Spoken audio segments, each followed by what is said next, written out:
Welcome back easy math coaching classes. दोस्तों आज हम हमारे इस वीडियो में बात करने वाला है एड क्लास के सेकंड लेसन की एक्सरसाइज 2.2 के। दोस्तों आज मैं आपको सभी क्वेश्चन कराने वाला हूं 2.4 के, जो 2.4 है उसके। दोस्तों जो आपका फर्स्ट क्वेश्चन है वो दिया हुआ है, अमीना एक संख्या सोचती है। दोस्तों हमें पता नहीं है कि अमीना कौन सी संख्या सोचती है। अमीना एक संख्या सोचती है, वह उसमें 5/2 घटाकर परिणाम को 8 से गुणा करती है।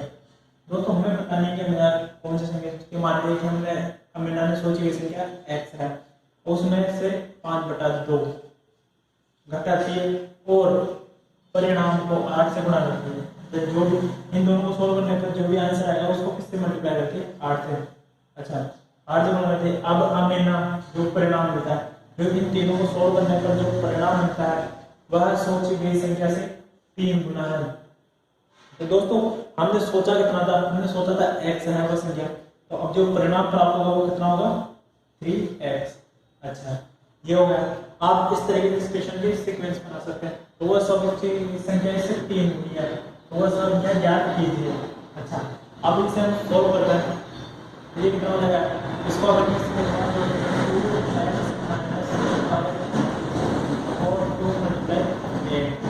अच्छा ये इक्वल टू 3x। अगर मैं इसके ऑटोनॉमस मान लगाता हूँ तो इसको करता हूँ तो ये हो जाएगा 16x minus 40 upon 2 equal to 3x। अच्छा तो अगर मैं इसको इससे ज्यादा मल्टीप्लाई करता हूँ, ये कितना हो जाएगा? 16x minus 40 equal to 6x। अच्छा अब मैं इस x को इस साइड ले जाता हूँ और इसको इस साइड लेके जाता हूँ, ये कितना हो जाएगा? ये हो जाएगा 16x माइनस 6x अपॉन ये माइनस का है उस साइड जाने को आएगा। अच्छा तो अगर मैं 16x में से 6x घटाता हूँ तो हो जाएंगे 10x। अच्छा तो ये कितना आ जाएगा? 40। x की वैल्यू कितनी जाएगी? 40 अपॉन 10। इसे अगर मैं सॉल्व करता हूँ तो कितना जाएगा? 4। x की वैल्यू कितनी है? 4। तो सोचिए ये संख्या कितनी थी? 4। अच्छा दोस्तों इस तरीके से आप 2.4 के एक्सरसाइज का फर्स्ट क्वेश्चन आप इस तरीके से कर सकते हैं। दोस्तों चलिए हम नेक्स्ट क्वेश्चन को देख लेते हैं। चलिए दोस्तों तो आप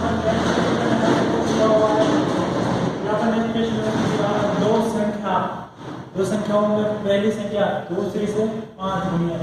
दोस्तों हमें पता है कि पहली संख्या अगर मैं मान लेता हूँ x है तो दूसरी संख्या कितनी हो जाएगी? 5x। पहली संख्या दूसरी से 5 गुनी है, तो अगर ये पहली 5x तो ये हो जाएगी पहली संख्या। अच्छा ये दूसरी संख्या। दोस्तों आप देख सकते हैं कि पहली संख्या दूसरी से 5 गुना है। ये अगर x है तो ये 5x है, ये 5 गुनी हो गई। अच्छा ये आगे क्वेश्चन में होगा प्रत्येक संख्या में 21 जोड़ने पर। अच्छा इसमें भी अगर मैं 21 जोड़ता हूँ और इसमें भी अगर मैं 21 जोड़ता हूँ तो जोड़ने पर पहली जो पहली वाली संख्या है संख्या दूसरी से दुगनी दुगनी हो जाती है, तो वह संख्या ज्ञात कीजिए। अच्छा अगर मैं दोनों में जोड़ता हूँ 5x प्लस 21। अच्छा इसमें भी अगर मैं मैं 21 जोड़ता हूँ तो दोनों संख्या कितनी हो जाएगी? पहली संख्या दूसरी से कितनी हो जाएगी? 2 गुना। तो अच्छा ये 2 गुना। तो आप इस तरीके से सीक्वेंस बना सकते हैं। दोस्तों मैं इसको एक और बार समझा देता हूँ कि दो संख्या पहली संख्या से दूसरी 5 गुना बड़ी है। पहली संख्या कितनी हो जाएगी? 5x और उस दूसरी संख्या कितनी हो जाएगी? x। अच्छा इसके हम सीक्वेंस कैसे बनाएंगे कि अगर दोनों संख्याओं में 21 जोड़ने पर पहली संख्या में अगर इसमें भी 21 जोड़ता हूँ और इसमें भी 21 जोड़ता हूँ, दोनों संख्याओं कितनी हो जाएगी? पहली वाली संख्या दूसरी से दुगनी हो जाएगी। तो मैंने यही किया है, ये पहली संख्या है और ये दूसरी संख्या है। अगर ये दुगनी है तो मुझे दोनों को इक्वल करने के लिए इसको 2 से मल्टीप्लाई करना पड़ेगा। अच्छा अगर मैं दोनों को मल्टीप्लाई करूंगा तो ये इक्वल का निशान आ गया, दोनों इक्वल हो गए। अच्छा तो अब मैं इसे सोल्व कर लेता हूँ। इससे पहले सोल्व करूंगा मैं इसको 2 से मल्टीप्लाई करूंगा तो ये कितना आ जाएगा? 2x plus 42। अच्छा ये कितना है? 5x plus 21। अगर मैं 2x को इस साइड ले जाता हूँ तो ये कितना हो जाएगा? 5x माइनस इक्वल टू ये कितना हो जाएगा 42, अगर ये प्लस का है तो इस साइड जाएगा कितना आएगा माइनस का ये 21। अच्छा तो ये कितना हो जाएगा 5x में से 2x गया कितना हो जाएगा 3x। अच्छा 3x, अब अगर ये 3x हो चुकी तो अगर मैं 42 में से 21 डैश करूंगा तो कितना आएगा 21। अच्छा तो x की वैल्यू कितनी हो जाएगी 21/3।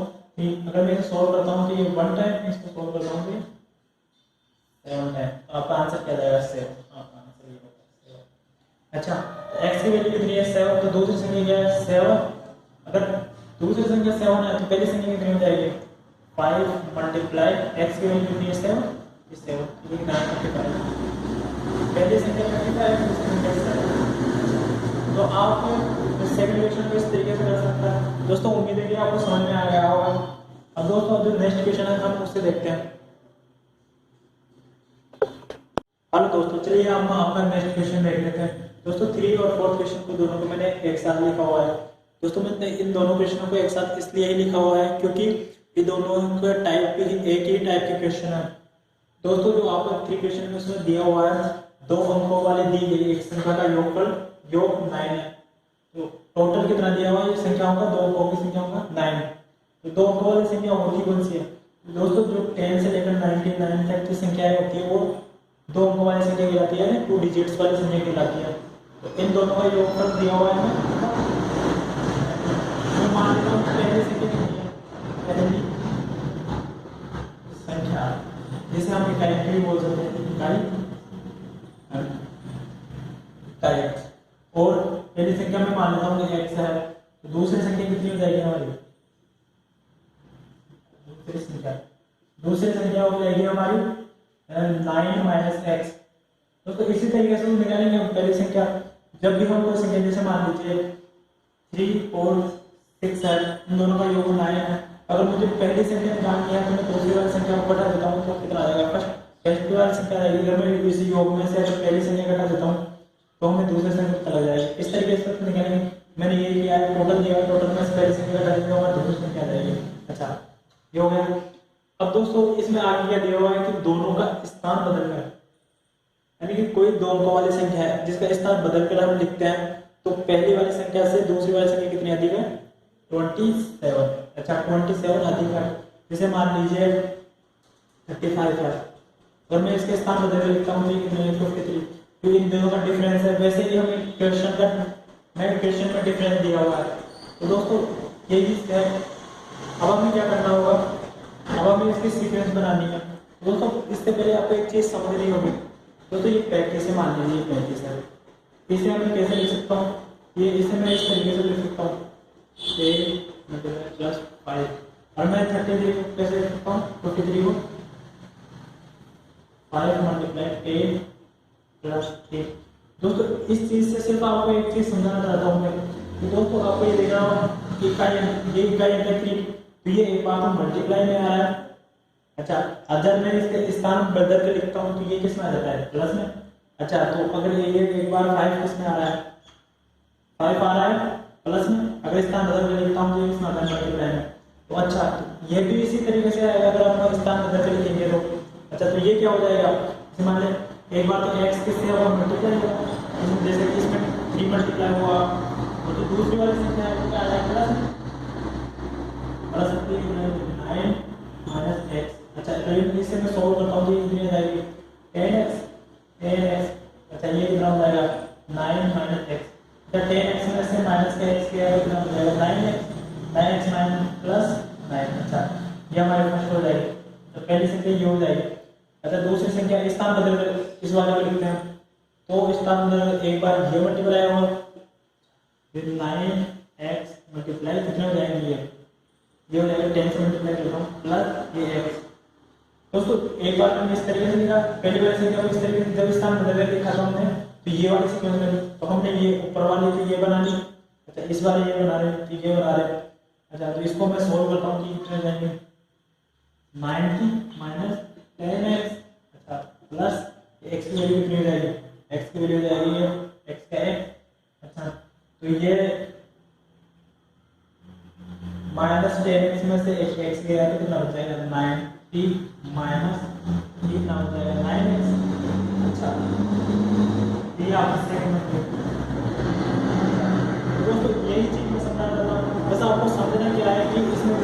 ये इकाई अंक है, तो ये एक बात तो इसमें क्या है, इकाई मल्टीप्लाई में आता है, और जब हम स्थान बदल के लिखते हैं तो ये प्लस में आ जाता है, और जब हम स्थान बदल के लिखते हैं तो ये मल्टीप्लाई में आ जाता है और इकाई प्लस में आ जाता है। बस इतना ही समझना है आपको। अच्छा, अब आगे देखते हैं। जैसे पहले वाली संख्या है हमने ये थी और स्थान बदल के लिखा तो ऐसी होगी ये संख्या। तो अब इन दोनों को जोड़ते हैं। ये पहले वाला सीक्वेंस कितना है, 9x प्लस 9x प्लस 9। अच्छा, दूसरा वाला कितना है 9x 90 माइनस 9x। दोस्तों पहले से ये थी, स्थान बदल कर लिखा तो ये हो गई। एग्जाम क्वेश्चन में एक और चीज दी हुई है कि जब स्थान बदलकर प्राप्त की गई संख्या, पहली वाली संख्या कितनी अधिक है 27, तो पहले संख्या ये थी और दूर बदल के लिखा ये कितनी अधिक है 27। अगर मैं इन दोनों को इक्वल करना चाहता हूँ तो मुझे इसमें कितना जोड़ना होगा 27। अगर मैं पहले वाली संख्या में 27 जोड़ देता हूँ तो ये दोनों इक्वल हो जाएंगे। जब इक्वल हो जाएगी तो मैंने इक्वल करके सॉल्व कर लेता हूँ। तो सबसे पहले तो मैं 9x और ये 9 में इस साइड ले जाता हूँ, ये कितना हो जाएगा 9x, ये इस साइड कितना माइनस है, इस साइड आगे किस वाला 9x प्लस का 9x। ये कितना हो जाएगा 36, ये 90 और ये किस साइड प्लस है, इस साइड में किस हो जाएगा माइनस 36। अच्छा, फिर अगर मैं 9x कितना है 18x। ये अगर मैं 90 में से 36 घटाऊंगा तो कितना आएगा 54। जब 54 x की वैल्यू कितनी हो जाएगी 54 अपॉन 80। अगर मैं इनको क्रॉस करता हूँ तो x की वैल्यू कितनी है 3। तो पहली संख्या हमारा क्या है, पहली संख्या कितनी है 3 और तो दूसरी संख्या क्या है 9 माइनस 3 इक्वल टू 6। अच्छा, तो हमारी पहली संख्या क्या है 3 और दूसरी संख्या क्या है 6। अब हमें पूछा क्या गया है दी गई संख्या क्या कीजिए, तो हमारी पहली संख्या क्या होगी, पहली संख्या ये है हमारी। अच्छा, तो ये कितनी हो जाएगी, ये पहली संख्या की क्या है 3 और दूसरी संख्या 6, तो हमारा आंसर 6 ये आंसर होगा। तो 36 आपका इस क्वेश्चन का आंसर हो गया। दोस्तों इस क्वेश्चन को हम एक और बार समझ लेते हैं। दोस्तों दो अंकों वाली दी गई एक संख्या के अंकों का योग होता है 9। तो दो अंकों वाली संख्या कौन सी होती है 10 से लेकर 99 की सभी संख्या कितनी होती है 2 अंकों वाली।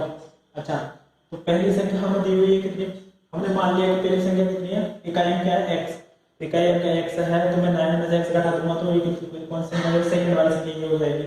अच्छा ठीक है, अब हमें क्या है कि जब हम किसी संख्या को स्थान बदल के लिखते हैं, कैसे लिखते हैं, जैसे मान लो मैं 35 एग्जांपल के लिए लिया मैंने 35, तो 35 का अगर मैं स्थान बदल के लिखता हूँ तो कितनी है 53। तो हम इन दोनों को लिख कैसे सकते हैं, इन दोनों को हम लिख सकते हैं 30 मल्टीप्लाई 10 प्लस 5। अगर मैं 35 को लिख सकता हूँ इस तरीके से लिख सकता हूँ, इस तरीके से लिख सकता हूँ। इससे सिर्फ मैं आपको एक ही चीज समझाना चाहता हूँ, सिर्फ ये है कि एक बार इकाई किस में आता है मल्टीप्लाई में और ढाई आता है प्लस में, एक बार आता है इसमें। अब डायरेक्ट अगर आप चाहते हैं तो किसी सीक्वेंस भी बना सकते हैं। अगर मैं सीक्वेंस बनाता हूँ डायरेक्ट तो x मल्टीप्लाई 10 प्लस दूसरी वाली प्लस में कौन सा है ये 9 माइनस x, तो 9 माइनस x। अच्छा ये इक्वेशन अब आपको अगर आप नेक्स्ट क्वेश्चन करते हैं तो आपको ये करके देखने की जरूरत नहीं है, तो ये इससे डायरेक्ट आप कर सकते हैं, इस तरीके से आप सीक्वेंस बना सकते हैं। दोस्तों अब उम्मीद है कि आपको ये क्वेश्चन समझ में आएगा। अब आप इस वीडियो को पहुंच करके आप सेकंड क्वेश्चन को निकालने की कोशिश कीजिए। अब मैं तो बताऊंगा ही, चलो हम नेक्स्ट क्वेश्चन को देख लेते हैं। अगर आपको समझ में आ गया तो एक बार आप खुद से कोशिश कीजिए, नहीं तो मैं बता नहीं रहा हूँ आपको। चलो दोस्तों अब हम फोर्थ क्वेश्चन है वो देख लेते हैं। 2 अंकों वाली दी गई एक संख्या में एक अंक दूसरे से 3 गुना है। अब इसमें 2 संख्या वाले में बता दें 9 से लेकर 99 की संख्या 2 डिजिट्स की होती है। तो पहली संख्या पहली संख्या यानी कि इकाई और दूसरा जो था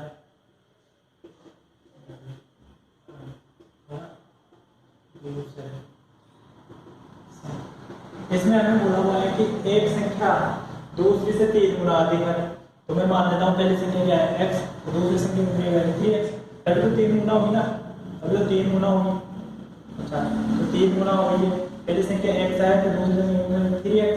अच्छा अब मैंने क्या बोला था, सिर्फ अब आपको 35 वाला करने की जरूरत नहीं है, अब आपको सिर्फ इतना ही समझना है कि अच्छा एक बार ये किस में आएगी, एक बार ये मल्टीप्लाई में आएगी 10 मल्टीप्लाई x, और एक बार ये प्लस में आएगी, ये प्लस में आएगी 3x। अच्छा अगर मैं इसे सॉल्व करता हूँ और ये कितना आ जाएगा 10x प्लस 3x तो 13x। अच्छा ये फर्स्ट वाला जो हो गया 13x।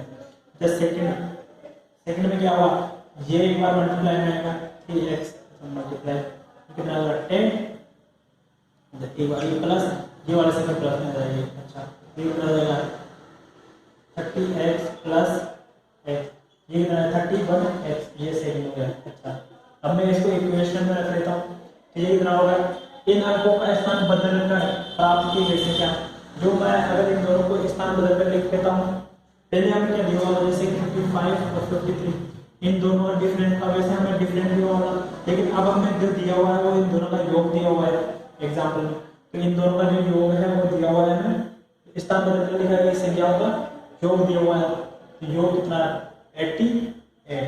अच्छा तो मैं लिख देता हूँ 30x plus 31x equal to 88, क्योंकि हमें योग दिया हुआ है, अगर इन दोनों को जोड़ूंगा तो वो कितने आ जाएंगे, क्योंकि हमें दोनों संख्याओं का योग कर दिया हुआ है, तो अगर मैं इसे जोड़ता हूँ तो ये कितना हो जाएगा 13x प्लस 11 31x, ये कितना हो जाएगा 44x इक्वल टू 88, x की वैल्यू कितनी है 88/44। अगर मैं इसे क्रॉस करता हूँ x की वैल्यू जाएगी 2। अच्छा x की वैल्यू कितनी है 2, पहली संख्या आपको इसके तो 3 पहली संख्या के या तो हमारी संख्या क्या हो सकती है 26 या तो 62, जो कि हमारे लिए दी गई संख्या या तो 26 होगी या 26 होगी। अच्छा तो ये आपका फोर्थ क्वेश्चन भी सॉल्व हो गया। तो इस तरीके से आप इस क्वेश्चन को कर सकते हैं। दोस्तों आपकी बुक का 14 एग्जाम्पल है, वो भी आपका इजी टाइम में आया, तो आप उसे कर सकते हैं। आई होप आपको ये क्वेश्चन समझ में आ गया होगा। दोस्तों इसमें कुछ भी नहीं है, सिर्फ समझने की चीज एक ही है कि ये वाले सीक्वेंस में बनाना कैसे है। उम्मीद है कि मैंने आपको बहुत अच्छे से समझाया है, आपको समझ में आ गया होगा। तो दोस्तों अब नेक्स्ट क्वेश्चन में मिलते हैं। दोस्तों जो आपका 5 क्वेश्चन है वो देख लेते हैं। दोस्तों जो आपका एक्सरसाइज 2.4 में जो 5 क्वेश्चन है वो मैंने बोर्ड पे लिखा हुआ है। तो आपका 5 क्वेश्चन है, सोबो की माँ की आयु, सोबो की आयु से 6 गुनी है। अच्छा 5 वर्ष बाद सोबो की आयु उसकी माँ की वर्तमान आयु की 1/3 हो जाएगी, उनकी आयु ज्ञात कीजिए। अच्छा दोस्तों इसे हम कैसे कर सकते हैं, तो सबसे पहले आपको एक बात ध्यान रखो, जब भी उम्र वाले सवाल आया वो उम्र से संबंधित, तो आप ये बात जब भी 5 वर्ष बाद की बात हो तो आपको प्लस का निशान बनाना है, जब प्लस का। अब जब बोला जाए कि 5 वर्ष पहले 5 वर्ष पहले, तो आपको माइनस का उपयोग करना है। जैसे कि आप मैं क्वेश्चन में करता हूँ, जैसे कि सोबो की माँ की आयु, सोबो की आयु से 6 गुनी है। अच्छा मैंने बना दी सोबो की वर्तमान आयु, मैंने मान ली कि सोबो की वर्तमान आयु कितनी है x।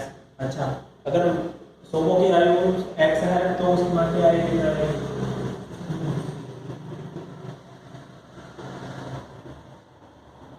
सोबो की माँ की वर्तमान आयु की वर्तमान आयु। अच्छा सोबो की माँ की वर्तमान आयु कितनी होगी, सोबो की आयु से 6 गुनी, अगर सोबो की x है तो सोबो की माँ की कितनी हो जाएगी 6x। अच्छा 6x, क्योंकि सोबो की आयु से उसकी माँ की आयु कितनी हुई 6 गुना, तो हमने 6 गुना कर दिया। अच्छा इसमें बोला है कि 5 वर्ष बाद सोबो की आयु, अच्छा 5 वर्ष बाद सोबो की आयु, अगर 5 वर्ष बाद तो मैंने सोबो की आयु में 5 वर्ष छोड़ दूंगा, जैसे ये है तो 5 वर्ष बाद कितनी हो जाएगी x प्लस 5। अच्छा 5 वर्ष बाद सोबो की आयु उसकी माँ की वर्तमान आयु कितनी है 6x। अच्छा 5 वर्ष बाद सोबो की आयु उसकी माँ की वर्तमान आयु से एक तिहाई हो जाएगी। कितनी हो जाएगी? एक तिहाई। अच्छा, तो मैं इन दोनों को इक्वल करने के लिए क्या करूँ? सोबो की माँ की आयु 1/3 कर दूँ, या सोबो की मैं इसे 1/3 भी कर सकता हूँ। मैं इसकी आयु में 3 का भाग दे देता हूँ, या फिर मैं सोबो की आयु को 3 से मल्टीप्लाई कर देता हूँ। दोनों ही एक समान। मैं सोबो की आयु को 3 से मल्टीप्लाई कर देता हूँ, 3 गुना कर देता हूँ, तो अभी दोनों इक्वल होगी, वर्तमान आयु हो रही है। अच्छा, अब क्या करना है मुझे? मैं इसको इससे मल्टीप्लाई करूँगा, 3x + 5 = 6x। अच्छा, 50, अरे ये 15 होगा। अब इसे कैसे करना है? मैं 6x को साइड में लेता हूँ, तो कितने जाएंगे? 3x, तो ये मैं x को इस साइड ले लेता हूँ, ये कितना है? 15 + 6x। ये अगर प्लस का है तो साइड ले सकता है माइनस 3x, अगर 3x है तो 15 की वैल्यू कितनी जाएगी? 15 की वैल्यू जाएगी 3x, अगर 3x तो फिर x की वैल्यू कितनी आ जाएगी? x की वैल्यू मैं इसे काटता हूँ तो x की वैल्यू कितनी है? 5। अच्छा, x की वैल्यू निकालनी, तो सोबो की वर्तमान आयु कितनी है? 5 वर्ष। अच्छा, सोबो की आयु 5 वर्ष है, तो उसकी माँ की वर्तमान आयु कितनी होगी? 6 × 5 30। अच्छा, माँ की वर्तमान आयु कितनी होगी? 30 वर्ष। तो हम 30 वर्ष निकालिए, 9 हो जाएगी। उनकी वर्तमान आयु क्या कीजिए? तो हमने वर्तमान उनकी आयु क्या कीजिए? उनकी आयु कितनी है? 5 वर्ष जो वर्तमान में है, और माँ की आयु कितनी है? 30 वर्ष। अच्छा, 5 वर्ष बाद कितनी हो जाएगी? इसकी 5 वर्ष बाद हो जाएगी 10 वर्ष, और इसकी 5 वर्ष बाद कितनी हो जाएगी? 35 ईयर्स। अच्छा, तो इस तरीके से आप इस क्वेश्चन को कर सकते हैं। दोस्तों, अगर हमें ये बोल दिया जाता है कि 5 वर्ष पहले, तो 5 वर्ष पहले, तो यहाँ पे हम किस चीज का निशान लगाएं? जो बाकी बची हुई। अच्छा, ये 100 ये हो गया, और ये 75 जो है, तो टोटल 175 इधर, तो हम पता लगे कि 100 तो यहाँ पे चलेगी, और बाकी की जो 75 है वो यहाँ पे खेल उतर रही है। बाकी की बची हुई ये 25। अच्छा, दोस्तों जो बाकी की बची हुई 25 है, हमें दिया है कि शेष इधर नहीं है। अगर मैं मानता हूँ 25 की वैल्यू, अगर 9 25 की वैल्यू है, तो 200 की वैल्यू हमें यही तो निकालना है। हमें बाकी शेष दी हुई है, फिर हमारा शेष कितना बचा है? 25 हमें दी हुई है, शेष बची हुई है ऋणात्मक संख्या। शेष कितनी बची है? 9। अगर 9 बची हुई है, अगर मैं 9 अगर 25 है, तो 200 की वैल्यू कितनी होगी? तो मैं इसे सॉल्व कर रहा हूँ, ये कितना आएगा? 1। अगर ये ऐड हो जाएगा तो ये ऋणात्मक संख्या बेहतर। दोस्तों, उम्मीद है कि आपको ये क्वेश्चन समझ में आ गया होगा। फिर मैं इसको एक और बार समझाने की कोशिश करता हूँ। दोस्तों, इसमें तो आपको थोड़ा सा डाउट होगा कि कैसे आया है, फिर मैंने इसे बहुत अच्छे से समझा, और ये तरीका बहुत आसान है इसे समझने के लिए, तो इसलिए मैंने दूसरे तरीके से भी आपको समझने की कोशिश की है। दोस्तों, अब आपका 9th नंबर का क्वेश्चन देख लेते हैं। चलिए दोस्तों, जो आपका लास्ट और सेकंड 9th क्वेश्चन है, क्वेश्चन है 2.4 का, वो क्वेश्चन देख लेते हैं। दोस्तों, जो आपका 9th क्वेश्चन है वो दिया हुआ है, दादाजी की आयु अपनी पोत्री से 10 गुनी है। तो मैं मान लेता हूँ कि पोत्री की आयु कितनी है? x, और मैं दादाजी की आयु कितनी आएगी? दादाजी की आयु। अच्छा, अगर पोत्री की आयु x है, तो दादाजी की आयु यहाँ पर कितनी है? 10 गुनी, तो ये कितनी है? 10x। तो आगे क्वेश्चन में यदि उनकी आयु पोत्री की आयु से 54 वर्ष अधिक है। अच्छा, तो 10x में से अगर मैं x से घटाता हूँ तो कितनी आ जाएगी? 54। यानी कि मैं दादाजी की आयु में से पोत्री की आयु घटाता हूँ, तो हमें पता लग जाएगा इन दोनों का अंतर कितना है, जो हम क्वेश्चन में दिया हुआ है। ये कितना है? 54। तो ये 9x, तो 9x की वैल्यू कितनी है? 54। अच्छा, तो x की वैल्यू कितनी है? 54 अपॉन 9 6। तो x पोत्री की आयु में 6 और दादाजी की आयु में 10 × 6 यानी 60। अच्छा दोस्तों, उम्मीद है कि आपको ये क्वेश्चन समझ में आ गया होगा। अब आपका 10 नंबर का क्वेश्चन है वो देख लेते हैं। जो आपका 10 नंबर का क्वेश्चन है उसमें ये अमन की आयु उसके पोत्र से 3 गुनी है। अच्छा, अमन की आयु और पोत्र की आयु। अच्छा, हम अगर मैं पोत्र की आयु x मान लेता हूँ, तो अमन की आयु कितनी हो जाएगी? 3 यानी 3x। अच्छा तो दोस्तों आगे क्वेश्चन बढ़ते हैं। 10 वर्ष पहले उसकी आयु, पोते की आयु की 5 गुनी थी। अच्छा कितने वर्ष पहले? 10 वर्ष पहले। तो जब भी हम क्वेश्चन में हमने पहले भी पढ़ा हुआ है कि जब भी अगर पहले की बात को हम माइनस करते हैं और जब बाद की बात होती है हम प्लस और गुणा की बात होती है तो मल्टीप्लाई करते हैं। आपको ये बात करनी है। जैसे कि 3x है, 3x में से 10 वर्ष पहले यानी मैं इसमें माइनस 10, क्योंकि वर्तमान आयु कितनी है? 3x। अगर मैं वर्तमान आयु में से 10 वर्ष कम करूंगा तभी तो 10 वर्ष पहले की आयु आएगी। जैसे 10 वर्ष पहले की आयु ये होगी अमन की, और 10 वर्ष पहले पोते की आयु कितनी थी? x minus 10। अच्छा तो आगे क्वेश्चन में जो आया कि 10 वर्ष पहले उसकी आयु, पोते की आयु की 5 गुनी थी। अच्छा ये यानी अमन की आयु इससे कितनी गुनी थी? 5 गुनी। ये अगर ये 5 गुना है, अगर मुझे दोनों को बराबर करना है तो मैं इसे 5 से मल्टीप्लाई कर देता हूँ। चलो तो समझ में आ रहा होगा। अच्छा ऐसे हम और सॉल्व करते हैं तो ये कितना हो जाएगा? 3x माइनस 10 इक्वल टू, अगर दोनों को मल्टीप्लाई करूं 5x माइनस 50। अच्छा अगर मैं इसको इस साइड लेके जाता हूँ और इसको इस साइड लेके आता हूँ तो क्या हो जाएगा? ये 8 माइनस 10x, ये अगर माइनस वाले साइड आ गया प्लस हो जाएगा 40 इक्वल टू 5x, और इसको इस साइड लेके जाता हूँ तो प्लस वाले साइड आ गया इसका माइनस 3x। अच्छा ये कितना 2x। अच्छा अगर ये कितना हो जाएगा? प्लस के 40 में से अगर माइनस के 10 गए तो कितने हो जाएंगे? यहाँ पे कितना आ जाएगा? तो यहाँ पे 50 है, यहाँ पे 50 है, यहाँ पे अगर ये कितना आएगा? 40। तो अब हमारे पास 40 बची, किसको? प्लस है। अच्छा तो x की वैल्यू कितनी जाएगी? x की वैल्यू जाएगी 40 इक्वल टू 2। अगर मैं इसे सॉल्व करता हूँ तो ये कितना आ जाएगा? 20। अच्छा x की वैल्यू हमने निकल गई कितने?